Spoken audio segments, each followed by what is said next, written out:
What does it mean to live together in the name of the Lord Jesus? Let's see what Colossians chapter 3 verse 17 to 4:1 has to say to us.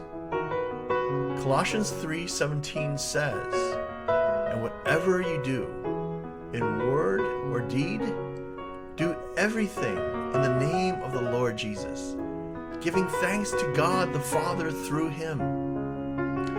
What an amazing promise that as the Lord's people, members of his body, we can do everything in the name of the Lord.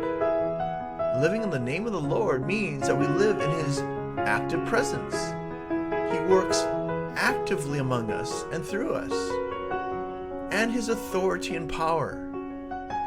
He gives us his authority to strengthen us so that we can please him with him in our midst. But how does that work? How do we live in his name and presence as his body? Our passage today tells us that all aspects of our lives on earth can be lived in the name of the Lord Jesus Christ. Our marriages, our families, when we're at work, whatever we're doing, we can live our lives in the nearness and power of his name. Now, of course, real life is complex, but when it comes to living in the name of the Lord Jesus, there are really only two ways to live. And we each live this way at different times and in different ways. But first, we live as those given authority in the name of the Lord, respectfully responsible for the people whom the Lord entrusts to us. We love and care for them on behalf of the Lord in his name. So in this way, husbands must love their wives, verse 19. And Paul adds in Ephesians, as Christ loved the church. See, his authority gives husbands the right and power to lay their lives down to serve their wives in spiritual and practical ways. Ephesians 5:25 to 26. And with this authority, parents must lead and instruct their obedient children, verse 20. And masters and others who have authority from God must relate respectfully, justly and fairly, as those being under the Lord's authority themselves, verse 4:1. Second, we live as those responding to authority in the name of the Lord, humbly hearing and responding to people in authority as to the Lord.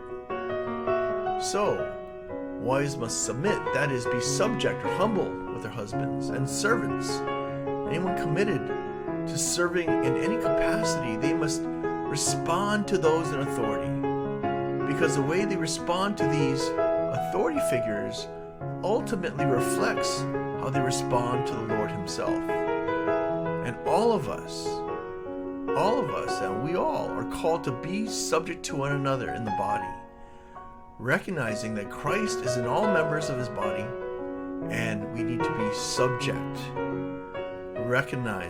humbly recognizing authority given out. So let's conclude this overview by considering what it means to be subject, because that's a very controversial term. To be subject, to respond to authority because we're responding as to the Lord. So in this passage, these two words show us how to be subject. The words are translated submit and obey. But both words in the Greek start with the same prefix, hypo. Hypo means to be under, be subject, humbled, resting under. Those are the associations with the word hypo. And Matthew 11:20 to 30 gives us a great picture of how we all come under the authority and name of the Lord, and how that gives us rest. Jesus says, "Come to me, all who labor and are heavy laden, and I will give you rest. Take my yoke upon you."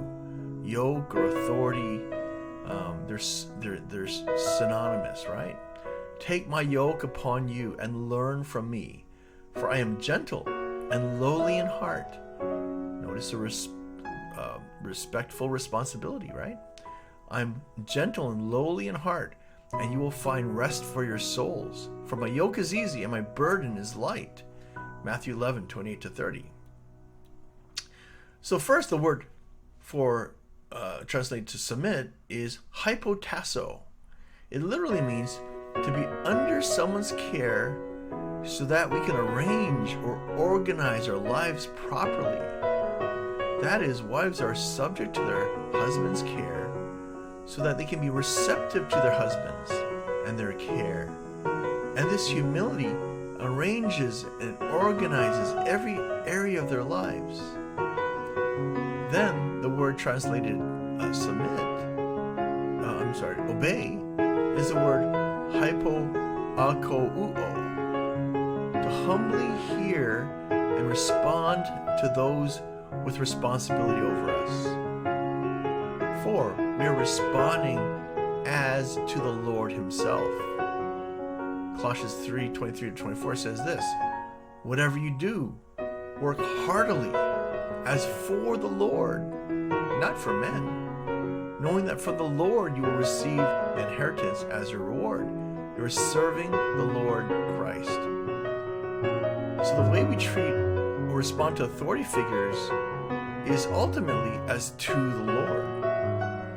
So let's all live in humility and responsibility to live in